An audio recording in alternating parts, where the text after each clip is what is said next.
Assalamualaikum warahmatullahi wabarakatuh. Alhamdulillahirabbil alamin. Salatu wassalamu ala asyrafil anbiya wal mursalin Sayyidina wa maulana Muhammad wa ala alihi wa ashabihi ajma'in, amma ba'du. Jamaah salat zuhur rahimakumullah. Alhamdulillahirabbil alamin. Syukur kita panjatkan Allah Subhanahu wa taala. Salat salam kita sampaikan pada Rasulullah Muhammad sallallahu alaihi wasallam.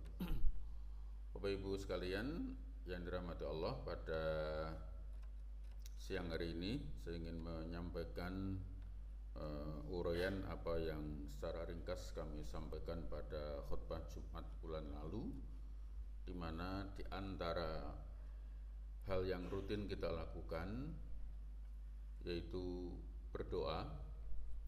Dan sayangnya ada doa yang sebelum sayangnya, doa itu adalah doa mukhul ibadah. Doa itu puncak kepasrahan kedudukan seorang hamba kepada Allah.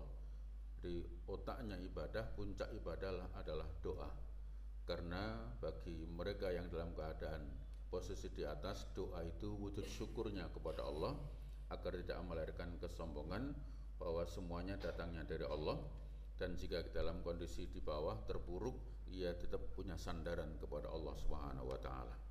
Jadi doa itu bukan hanya miliknya orang-orang yang sedang menderita atau kemudian berada di bawah, tapi juga doa adalah puncak perwujudan ibadahnya kepada Allah, sehingga seandainya dalam posisi puncak pun dia menyadari semuanya adalah hadza min fadli rabbi, ini datangnya dari Allah Subhanahu wa taala. Nah, di antara doa yang rutin kita baca, selalu kita ucapkan, tapi karena saking rutinnya kadang-kadang kita lupa bahwa kita sedang berdoa, atau tidak menyadari kalau kita sedang berdoa. Akan lebih parah kalau kemudian kita nggak tahu kalau itu ternyata adalah doa, yaitu doa yang kita mohonkan kepada Allah, doa di antara dua sujud, yang Rabbighfirli warhamni wajburni warfa'ni warzuqni wahdini wa'afini. Doa yang sangat indah, bertingkat dan memuncak, doa yang kita mohonkan kepada Allah Subhanahu wa taala. Kita mulai dengan doa Rabbighfirli, ya Allah, ampunilah dosaku. Ampunilah aku atas segala dosaku. Bapak Ibu, ini ekspresi seorang hamba, kesadaran lagi-lagi puncak ibadah bahwa kita merasa orang yang berdosa. Karena nyaris hampir tidak ada orang yang tidak pernah berbuat salah, tidak pernah berbuat dosa, itu hampir tidak mungkin. Bahkan kalau misalnya dicek itu, misalnya adakah di antara kita yang hari ini berani tunjuk jari tidak punya dosa? Seandainya betul-betul kita nggak melakukan dosa apapun, tunjuk jarinya itu menjadi dosa yang paling awal, karena dia melahirkan kesombongan, karena dia merasa bersih dari dosa, dan itu bagi seorang mukmin jadi tidak baik.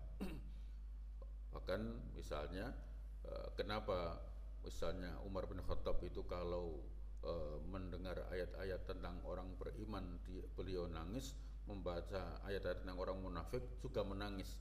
Ketika ditanya, kenapa engkau menangis? Ini kan sifat orang kafir, orang munafik yang dijelaskan Al-Quran. Jawaban beliau, sungguh aku khawatir sifat-sifat itu ada pada diriku. Padahal orang sekelas Umar bin Khattab itu masih khawatir, karena orang yang merasa terbebas dari sifat nifak, maka nifak itu akan mungkin lahir pada dirinya. Nah, Bapak sekalian, dari pagi sampai sore sampai malam kadang-kadang kita melakukan banyak dosa. Kadang-kadang dosanya nggak sengaja. Ya, dosa kita itu kadang nggak sengaja, tapi itu dosa. Misalnya berangkat subuhan, adzan subuh kita bangun kemudian berangkat ke masjid, itu kan ibadah yang luar biasa, Pak. Tapi dari rumah menuju masjid itu dalam satu gang itu rumah tetangga kita tutup semua, itu bisa muncul hati kita sombong. Ya Allah, sa RT rano seneng masjid belas sih. Kene iki mang wong PKI kabeh. Nah, misalnya bisa begitu, Pak. Iya, mungkin tidak se ekstrem itu, tapi akan muncul perasaan itu. Wong kene iki angel.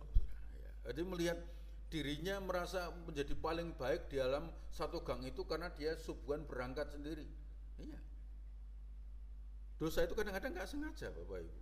Iya. lagi santai di teras, itu bisa melahirkan dosa. Hari Ahad liburan di rumah nyantai begini serangga dosa babar belas ning omah wae rasah lunga. Ndelalah pas duduk di teras ndelalah ono suami istri lewat jalan berdua. Istrinya muda, cantik, suaminya sudah sepuh agak tua. Ya kan? Itu bisa lahir batin. Ya Allah, masa agak sing wedok itu. Ya, kalimat begitu. Lah suaminya batin ku istrinya kerasa napa Bang guyu ndelok iku ya. Iya. Sebenarnya istrinya sudah terbebas dari dosa loh. Dadak takon napa Pak? Lah kae sing wedok isih nom, sing lanang tuwa iki ora ndeloki ya. Istrinya malah komentar, kae iki ngarah bondone Pak. Iya, tambah dosa meneh Pak. Iya maaf loh, mungkin tidak terucap ya. Sekali lagi tidak terucap. Iya.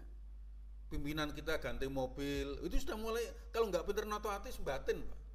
Ganti meneh. Ruwet. Oh, udah. Iya, Bapak Ibu yang dirahmati Allah, iya, coba itu amalia orang lain. Kita bisa jadi melakukan dosa yang kadang-kadang tidak kita menyadarinya. Belum hal yang lain. Sangat mungkin kita berbuat keliru, berbuat dosa. Apatah lagi kalau kemudian kita sengaja melakukannya. Sengaja melakukannya baik karena sukarela atau karena terpaksa. Loh iya, Pak. Mohon maaf, kadang-kadang kita itu dosa ning kepaksa dosa, Pak. Ngerti iki jane ra bener, tapi piye meneh. Lho ngono iki ada begitu, Pak. Kita tahu ini iki jane ra bener lho iki. Lah tapi piye meneh awake dhewe cuma pelaksana bos. Lho ngono iki, Pak. Iya kita tahu, maka kan sampai ada doa yang luar biasa. Allahumma arnal haqqa haqqa warzuqna tibah. Ya Allah, tunjukkan yang salah itu tampak salah, tidak berhenti Pak. Tapi berilah aku kekuatan untuk dapat menjalaninya. Dan wa arnal batila batila warzuqna tinabah. Dan tunjukkan yang salah itu jelas-jelas salah dan berilah aku kekuatan untuk dapat menghindarinya. Tapi itulah kenapa kita berdoa begitu, karena faktanya kadang-kadang kita itu ngerti jane iki bener apik. Neng menglakoni ra iso. Ya. Mohon maaf Bapak Ibu, misalnya ya kan contoh misalnya ini mumpung masih jauh tapi tak menggo contoh, jadi enggak ada bau politiknya. Pas coblosan, jane ngerti iki jane apik lho. Ning piye dhewe milih liya konangan lho, Bos. Lho ngono iki, Pak. Iya, karena diawasi lho, misalnya begitu. Itu baik tapi kita enggak bisa menjalaninya. Atau sebaliknya, tahu jane iki ra bener. Dan tahu tampak nyata ini nggak bener, tapi piye? Nah gitu loh, ki piye? Lah wis piye dituntut solidaritas kok. Lho ngono ki kadang-kadang begitu Bapak Ibu. Ya ada perasaan muncul begitu, maka kita mohon ampunan kepada Allah atas dosa-dosa kita. Dan ada yang tidak kita sadari, bahkan ada yang kita sadar bahwa ini jane dosa tapi piye meneh akhirnya yang lebih parah gampang lah engko tobat. Ngono ya ono Pak. Iya. Iya Bapak Ibu yang sekalian yang dirahmati Allah Subhanahu wa taala, begitu. Itu kemudian kita mohon ampunan kepada Allah Subhanahu wa taala. Rabbighfirli. Mohon ampunan kepada Allah atas dosa, ya. Mungkin kita enggak sadar, Pak. Atau mana tadi yang dosa enggak sadar itu. Selak mangkat kantor, lampu abang nerabas. Itu sakjane kan dosa, Pak. Karena membahayakan yang lain kan begitu. Iya. Atau kemudian wis ngerti salah malah nyeneni wong liya. Mohon maaf loh Pak. Waktu ujian SIM, lampu kuning menjelang merah itu kan kon milih A, kebut atau perlahan atau berhenti kan gitu. Coba pilihannya kan mestinya kalau ngebut kan malah salah, ra lulus kan gitu ya. Tapi prakteknya kan kita kuning bablas, banter bos, lah abang kan gitu ya. Nah begitu maaf mobil depan kita manut aturan, lampu merah terus dia dialonke mergo mandek. Kita yang di belakangnya sama-sama ngerti aturan malah nesu. Desa iku kuning mandek. Lho ngono ki Pak. Iya, malah nyalahke Bapak Ibu ya. Lah iya, Bapak Ibu sekalian yang dirahmati Allah, ada situasi kadang-kadang begitu. Putar balik disilang, berarti ora entuk balik. Maaf. Tapi nak manut kuwi wadera karuan, Pak. Terus depan kita muter balik aman. Kira-kira melu apa bablas, Pak. Iya kan? Sangat mungkin kita ikut gabung dalam kekeliruan itu. Maka kita mohon kepada Allah, banyak hal yang kemudian kita nggak sadar kita melakukan kekeliruan. Selanjutnya Bapak Ibu, sehingga sekali lagi meskipun kita sudah sholat sedemikian rupa, selesai sholat pun yang diucapkan pertama adalah istighfar kepada Allah Subhanahu wa taala.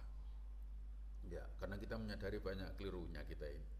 Rabbighfirli. Yang kemudian yang kedua, ya Allah warhamni. ya Allah sayangilah aku.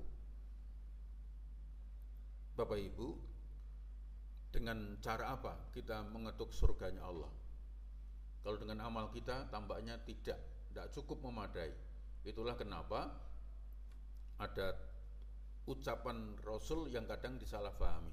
Seandainya bukan karena kasih sayang Allah, aku pun juga tidak masuk surga. Maksudnya apa? Ini kan ketawaduan Rasulullah. Betapa kemudian kita nggak boleh menyombongkan amal kita. Tapi ada orang yang keliru memahami adalah diucapkan oleh ulama X, sehingga ulama X dicaci maki mengatakan Nabi Muhammad tidak masuk surga. Itu kan konteks politik kadang-kadang begitu itu Bapak Ibu. Padahal maksudnya mengajarkan kepada kita, kalau bukan karena Allah berikan sifat maksum kepada Rasulullah, Rasulullah itu manusia biasa yang bisa keliru. Buktinya istrinya pernah kecewa, iya kan? Iya. Ya, itu karena sifat manusiawinya Rasulullah. Tapi karena Rasul diberikan sifat maksum, dijauhkan dari dosa. Kalau bukan karena kasih sayang Allah, begitu Pak. Kita apalagi Pak? Loh, kita itu mengandalkan apa toh Pak? Amal kita. Ya, kalau Rasulullah mengandalkan ibadahnya masih memungkinkan karena beliau selalu qiyamul lail. Ya kan, Rasulullah itu tidak pernah meninggalkan tahajudnya. Begitu meninggalkan tahajud, beliau ganti dengan sholat duha sampai 12 rakaat kan begitu. Iya, kita itu ora duha, ora tahajud, ora duha kan luar biasa tuh ya. Tapi masih menggarap surganya Allah kan luar biasa. Iya. Dengan apa kita? Dengan sholat kita. Loh, mari kita cek Pak. Sholat kita itu maaf yang 4 rakaat. Singgilingan Gusti Allah itu rakaat keberapa? Kan angel jawabnya Pak. Di menit berapa? Jangan di menit berapa, di detik berapa? Mau kadang-kadang kita sholat itu song karung rancang warna-warna gitu. Iya kan, Allahu Akbar. Bariki ngerampungke gawean. Golek tanda tangan bose angel kudu doyak. Terus begitu salam rancangannya dadi ya Pak. Iya, Bapak Ibu yang dirahmati Allah Subhanahu wa taala, salat kita masih begitu Bapak. Iya, masih kilingan warna-warna. Iya. Maka kemarin rame Pak. Ada orang bawa anak di masjid rame, oh maaf, salatnya terganggu. Wah, itu maaf. Baru ana cah cilik terganggu. Itu belum suara pesawat Israel loh Pak. Iya kan? Baru krungu cah cilik terganggu salat kita, itu kan aneh banget tuh Bapak. Sampai berdebat panjang takmir dengan jamaah. Cah cilik ora diajak masjid. Loh, anak kecil enggak diajak ke masjid terus tuane nang masjid kapan gitu. Iya, berdebat itu. Loh, tapi jangan rame. Loh, cah cilik kok kan rame, rame ki piye? Berdebat. Hanya begitu alasannya di masjid kalau ada anak-anak enggak khusyuk. Akhirnya ra nang masjid, Pak. Iya, tapi alasannya apa? Biar bisa khusyuk. Tapi begitu neng omah salat karo godhog jarang. Kayak rukuk caranya muni. Ya Allah, kita terus ke gas kunta ya Allah. Iya, sama aja Bapak Ibu ya. Mohon maaf di masjid katanya biar khusyuk loh. Maksudnya kalau nggak ada anak-anak kan so tenang loh. Salat khusyuk itu Pak, yo tenang, ora ana suara apa-apa, hening nikmat. Loh, kalau ada kita sholat tiba-tiba ada tabung listrik meledak, kuabeh kerungu, duar kaget. Lah kok ada yang nggak kaget? Itu menurut saya bukan khusyuk Pak, budek gitu loh. Loh gitu loh Bapak Ibu yang dirahmati Allah Subhanahu wa taala. Wah, jangan ngomong aku khusyuk dewe. Loh, maaf loh, pada level keulamaan tertentu mungkin ya, mungkin. Tapi kalau kita masih manusia biasa yang maaf saya doyan pecel, saya doyan warna-warna, maaf saya wani jajan di sembarang tempat, ya kan beda Pak. Nanti kalau sudah orang yang sudah warok begitu nggak akan mau jajan di sembarang tempat. Resepsi saja nggak pernah mau mengambil yang ada apa namanya binatangnya karena dia nggak yakin disembelihnya caranya seperti apa, kan begitu ya. Wong kita itu resepsi serah mikir kuwi sing dibelah sapa sing penting daging kok ngerti begitu Pak. Iya, maka kekhusyukan kita nggak akan bisa selevel mereka. Maka dengar biasa saya sampaikan loh, anak-anak kalau nggak ke masjid terus di mana Pak? Yo kon nang omah. Lah terus piye bapaknya nang masjid? Iya, rame ya ditenangkan. Bapak Ibu, iya kita mau pakai apa? Sholat kita masih begitu itu. Ya, baru mendengar padahal sesungguhnya sholat mendengar anak nangis itu biasa aja. Wong Rasulullah itu juga pernah ngimami sholat, mendengar anak nangis, sholatnya dipercepat. Sampai sahabat pada tanya, ya Rasul tadi sholatnya kok cepet nopo? Lah nopo bocah nangis mesake. Begitu Pak. Jadi Rasulullah itu mendengar, bukan kemudian rak krungu apa-apa ya. Jangankan begitu, Rasulullah itu sujud dinaiki cucunya juga nggak apa-apa kok. Ya, saya selalu katakan, lupa aku anakku putuku tak ajak ning masjid tapi anggar aku salat diganggu. Ganggune piye? Melayu-melayu ora apa-apa, asal sing melayu anake, sing melayu putune ora apa-apa. Lah kecuali sing pelayon bae. Terus sarungnya dunggul-dunggulke, lah kan masalah kan. Lah itu kalau maaf loh, saya dikiranya guyon, tapi ini serius loh Bapak. Iya, agar anak-anak ke masjid dengan alasan begini ganggu. Tapi anakku ora pelayon, Pak. Lah napa? Aku sujud tumpai, ora apa-apa, Pak.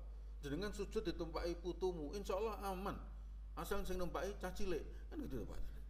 Ya kan? Itu membuat kita mestinya paham begitu. Tapi ibadah kita begitu merasa terganggu sehingga macam-macam. Maaf, kita mau banggakan apa? Mau masuk surga dengan sedekah kita. Sedekah kita yuk terlalu kecil untuk ukuran nikmat yang Allah berikan kepada kita kok. Iya kan? Iya. Ya paling gampang itu ngecek sedekah kita itu tentang mental kita masing-masing, ora usah menilai wong liya. Seadanya ada kotak amal dihubungke, lalu kemudian kita buka dompet tanggal tua, duitnya gare warna loro, 100.000, duitnya 110.000, 100-nya 1, 10-nya 1.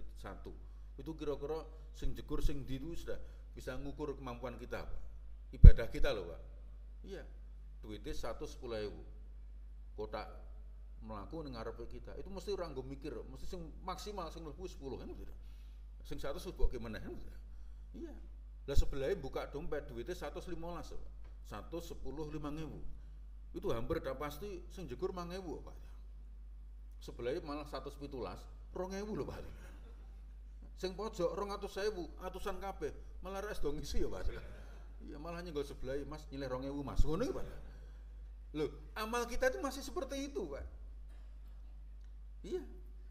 Ngisi kota amal tutup-tutupi, iya kan gen rak ketok ya kan. Ora mlebu-mlebu wong sing ditutupi bolongane. Jadi mlebune gimana? Begitu mlebu jebule kotake saka kaca kan ketok juga. Tapi kadang-kadang kita masih amal begitu. Besarnya melahirkan geria, sedikitnya minder. Itu ya, amal kita. Apalagi Bapak Ibu sekalian, harapan yang kemudian kita harapkan, maka kita mengharap kasih sayang Allah Subhanahu wa taala. Warhamni ya Allah, sayangilah aku. Iya. Dengan amalku yang terbatas mengharap ridhamu, dengan amal yang sedikit mengharap surgamu. Itulah kenapa iktirafnya Abu Nuwas itu luar biasa. Ya ilahi lasturil firdausi ahla wal aqwa ala naril jahim. Ya Allah, sesungguhnya aku tidak layak masuk surga, tapi juga enggak kuat masuk neraka. Iya. Maka fahabli taubatan waghfir dzunubi. Mohon ampunan kepada Allah Subhanahu wa taala. Mohon kasih sayang Allah Subhanahu wa ta'ala warhamni. Selanjutnya Bapak Ibu, yang ketiga wajiburni. Ya Allah, tutuplah kekuranganku, tutuplah aib-aibku. Ini doa yang bertingkat Pak. Setelah mohon ampunan kepada Allah, kita mohon kasih sayang Allah Subhanahu wa ta'ala. Setelah Allah berikan kasih sayang kepada kita, wajiburni, tutuplah kekuranganku, tutuplah aibku. Di antara kita pasti punya kekurangan, bahkan mungkin bisa itu aib. Maka sekali lagi jika Allah sudah dan pasti Allah sudah menutupi aib kita, tidak perlulah kita bercerita.